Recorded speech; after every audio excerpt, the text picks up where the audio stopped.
There's a term of art that we hear a lot from the administration, the Biden administration, de-risking, that American corporations should de-risk their exposure to the Chinese economy. Now, that doesn't mean ending the trade relationship, of course, and as you just suggested, it's very large. But is it fair to say that the Biden administration would like to see overall reduced U.S. exposure to the Chinese economy? Our message is a little bit more specific than that.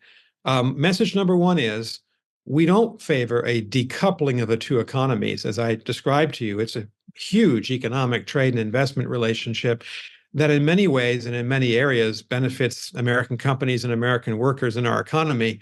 On the other hand, and that's decoupling. We're not in favor of it and we're not practicing it, but we do use this term de-risking, originally coined, by the way, by the president of the EU Commission, Ursula von der Leyen.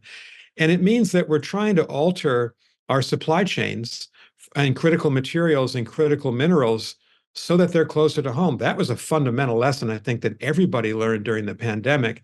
And in our case, what we've specifically done in October 2022, for instance, by the Commerce Department, is prohibit the sale of advanced semiconductors, American semiconductors, to China for use in AI research, because that kind of technology can be used to assist the PLA, the People's Liberation Army, to achieve a qualitative improvement in their military capability to compete with us, and we're not going to do that.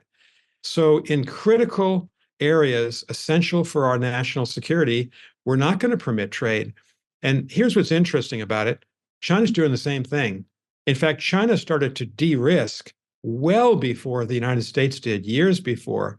China does not permit the sale of its most advanced technologies that could be dual use, used for military purposes, to the United States, and hasn't done so for years. And the Chinese are very rapidly de-risking themselves, trying to make sure that they're self-sufficient or near so in areas that are critical to them.